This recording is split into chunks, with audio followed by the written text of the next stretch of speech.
Hi, I'm Bea Stanko, and this is my final presentation on the women's movement and the role it has in today's society.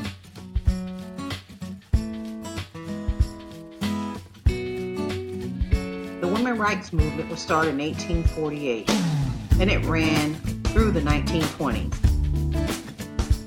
The main intention of the movement was to make the world more equal. That is, to make the rights of women equal to men's rights. The women's rights movement did not only include property rights, but it also includes suffrage for all women. The movement created a lot of positive results, which have impacted the lives of both men and women.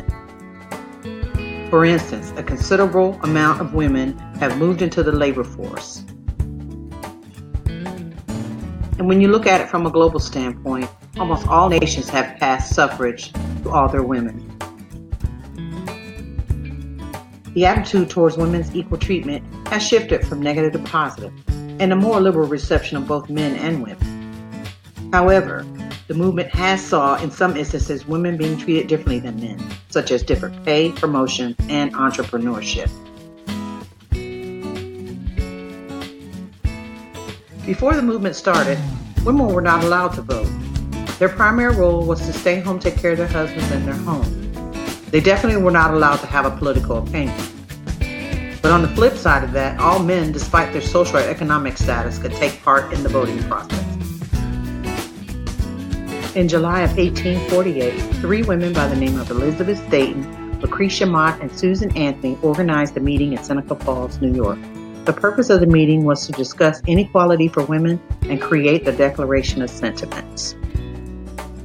In addition, the Declaration of Sentiments was based on the Declaration of Independence to parallel the struggles of the Founding Fathers with those of the women's movement. It states that both genders have the right to life, liberty, and the pursuit of happiness, and that women have the same rights as men. It also argued that women were oppressed by the government in a male-controlled society. Two organizations are credited with masterminding the women's movement. They were the National Women's Suffrage Association and the American Women's Suffrage Association. The leaders of these associations united their activities in combat for women to be joined into the 15th Amendment. The combining of the organizations gave new purpose to the movement. The movement fought tirelessly for women's rights. In 1869, the first voting rights were granted to women in Wyoming. The movement's hard work was finally paying off, and many states began granting voting rights to women. By 1920, the 19th Amendment had passed. 15 states granted women full suffrage. This also included their voting rights. Since suffrage was extended to women, they gradually started to infiltrate politics more and more, such that they could start competing for different positions. The role of women in politics has ever since been changed. In present times, more women are elected leaders not only in national top politics, but also other political aspects. Women's suffrage was an intricate part of the women's movement because it gave women the right to vote.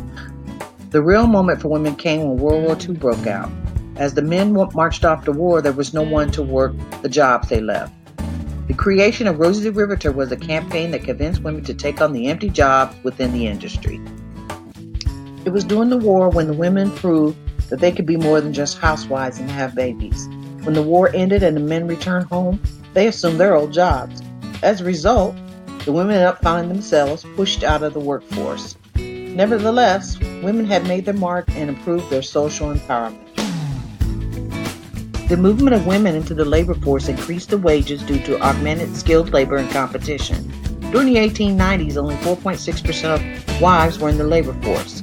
Several decades later, the number has risen to 23.8%. By 1982, the number was an estimated 51.2%. Most women, although subconsciously, still perceive men as superior beings. They do not feel to be on the same level as men. Some will develop low self-esteem. Likewise, some men in the workplace think that women do not work as hard as they do. These type of thoughts hindered women from being promoted and contributed to their low self-esteem. As the world moved towards equality, the breadwinner system began to fade. This is because of social changes within the industries. In the breadwinner system, it was easy to identify men and women's roles in society. Women basically did what their husbands told them to do. This meant that you better have picked the right man to marry if you wanted a good life. So, as more women moved into the workforce, they began to equally share the part of being the wage earner for the family. In today's society, it's not uncommon to see a man taking care of the house and the kids. The times of barefoot and pregnant are a distant memory, even though a few men be inclined for women to assume those old roles. Women today have changed from dependent and submissive wives to supporting partners. They are viewed as equal and major contributors to society, thanks to the women's rights movement. Today, they are more confident in everything they do, at work or at home. When it comes to working in today's society, a lot of women prefer non-standard jobs due to the unequal distribution of household labor. It is still primarily the woman's responsibility to take care of the home and the children. In some cases, it becomes hard to balance home and work. The last few decades have seen an increase in the number of women who are entrepreneurs. The largest growth rate was during 1977 to 1982. Studies in Canada show that female business only lasted roughly 10 years. This happens because most in society identify with entrepreneurs as male. As women continue to climb the social ladder, they still have to fight for equality. The presence of women in industry has given some men the notion that it's okay to sexually harass a woman. Harassment happens in organizations where women hold positions that are normally held by men. Male occupations create a work environment that is an extension of the male culture. In conclusion, the women's rights movement has affected the role of women in present times. For instance, they are more represented in politics, treated equally in all sectors, and the idea of equality has been increasingly accepted by both genders. Women perceive themselves as equal beings as men, which has contributed to challenging men in all aspects.